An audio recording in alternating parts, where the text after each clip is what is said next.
A'udzubillahi minasyaitonirrajim. Bismillahirrahmanirrahim ya. Kita lanjutkan bahasan kita berkenaan dengan nafs atau nafsu atau nafsiyah. Ya, bahwasannya kemarin kita sudah sedikit menyampaikan bahwasanya yang disebut nafs atau nafsu itu adalah jiwa. Ya, sebagaimana halnya dengan surat Asy-Syam kemarin di ayat ke-7, wa nafsi wa ma sawwaha, demi jiwa. Ya, nafs itu adalah jiwa, demi jiwa, wa ma sawwaha, dan perkembangan daripada jiwa itu menuju kepada perkembangan yang terus-menerus berkembang. Artinya jiwa itu terus mengalami perkembangan. Nanti kita akan bahas lebih jauh lagi bagaimana jiwa itu bisa berkembang dan apa-apa saja unsur yang mempengaruhi perkembangan dari jiwa. Kali ini kita hanya akan membahas mengenai kesalahpahaman yang sudah terlanjur mendarah daging, bahkan kemudian dibenarkan, dijadikan satu patokan berkenaan dengan nafsu itu. Nafsu oleh kebanyakan kita dan bahkan kemudian dijadikan pembenaran di dalam Kamus Besar Bahasa Indonesia, bahwasanya nafsu itu dimaknai atau dipahami sebagai satu keinginan atau hasrat atau syahwat. Nafsu itu seperti itu. Padahal tidak demikian. Nafsu atau nafs itu adalah jiwa. Tidak ada hubungannya dengan bukan hasrat, bukan keinginan, bukan syahwat. Yang dimaksud, justru yang dimaksud di dalam Al-Quran, ya, di dalam Al-Quran yang memiliki makna keinginan, hasrat, itu adalah ahwa atau hawa.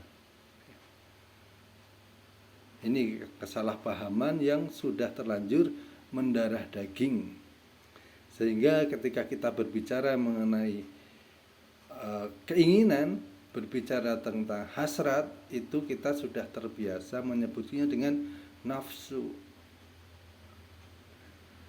Ini sudah mendarah daging dari kecil sampai dewasa. Bahkan saya sendiri pun masih seringkali keliru dalam mengucapkannya, karena sudah saking terlanjurnya dari kecil menyebut dari hasrat atau keinginan atau sesuatu yang menggebu-gebu, kemarahan, ya, itu dengan nafsu. Padahal itu adalah ahwa atau hawa. Ini disebutkan dalam banyak ayat ya mengenai ahwa ini atau hawa ini. Nanti kita akan bahas lebih jauh lagi ketika kita membahas tentang ahwa atau hawa. Di antaranya ayat-ayat yang berkenaan dengan ahwa atau menyinggung atau menggunakan kata ahwa, salah satunya di surat Al-Maidah di ayat ke-49.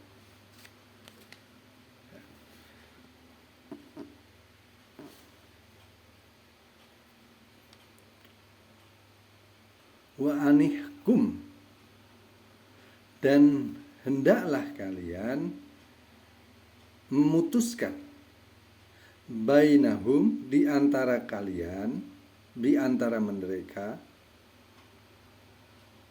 bima, menurut apa yang anzalallah, telah diturunkan Allah, yaitu berupa Alkitab.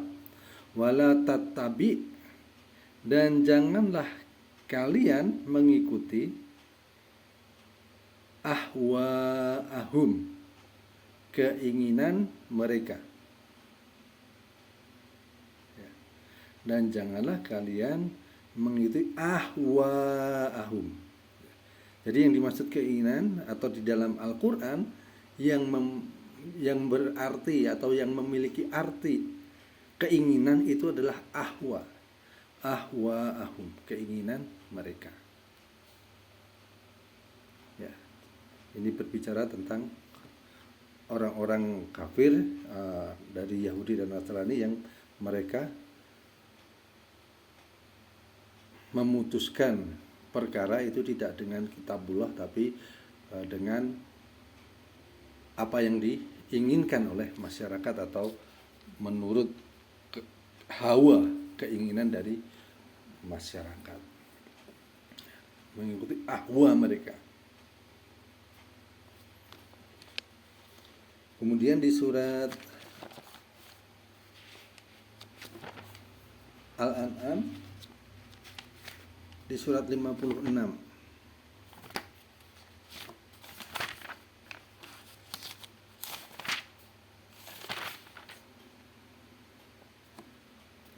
ini juga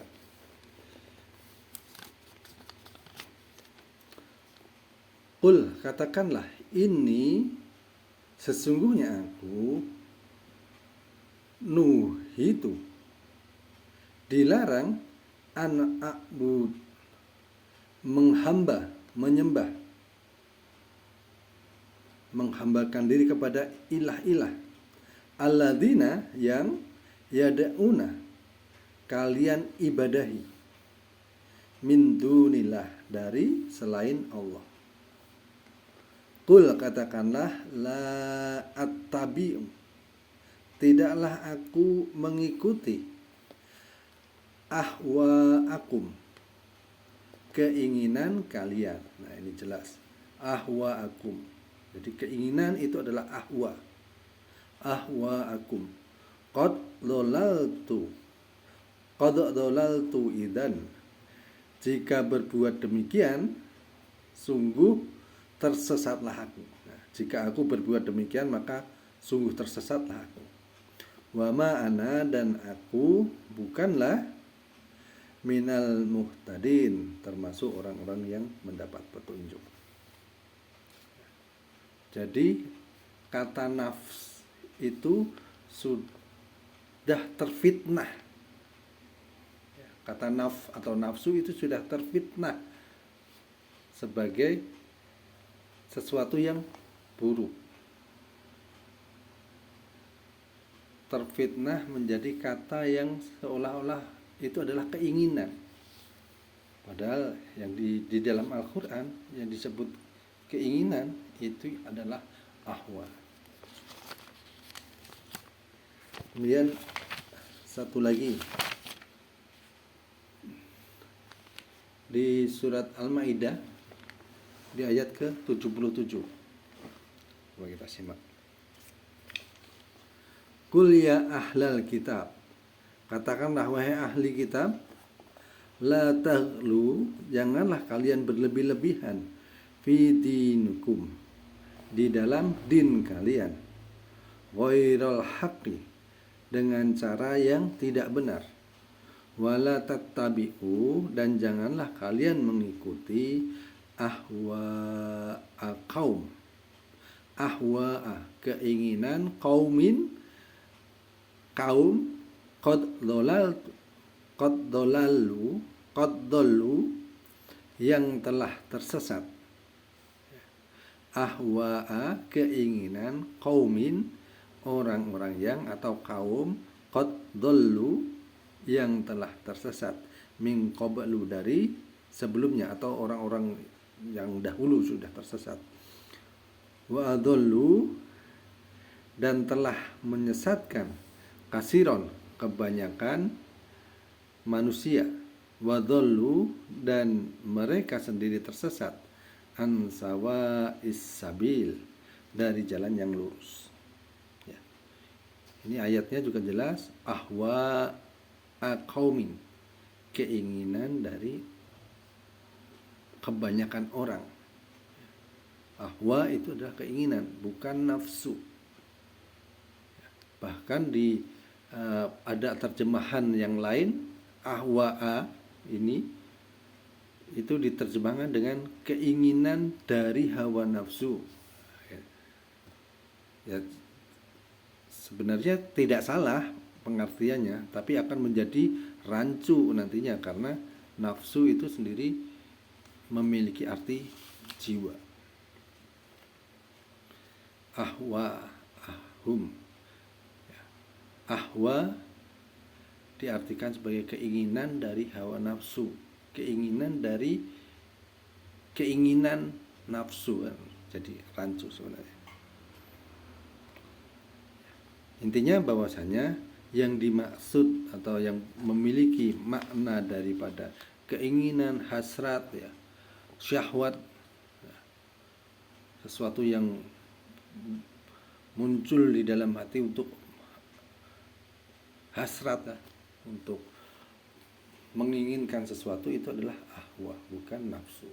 Tapi karena sudah terlanjur mendarah daging, inilah harusnya sudah mulai untuk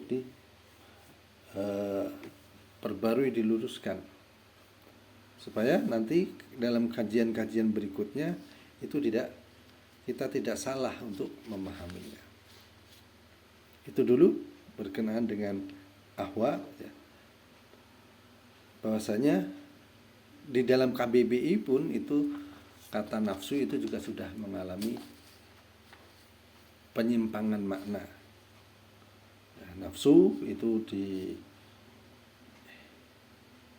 diartikan sebagai sesuatu yang negatif, terfitnah menjadi sesuatu yang negatif. Padahal nafsu itu sesuatu yang netral, dia bisa menjadi negatif, bisa menjadi positif, tergantung daripada kontrol atau hal-hal yang mempengaruhinya, tergantung daripada akal, keinginan, kolbu, fuad, dan sebagainya. Nanti kita akan menjelaskan lebih jauh lagi secara pelan-pelan. Demikian yang bisa saya sampaikan. Assalamualaikum warahmatullahi wabarakatuh.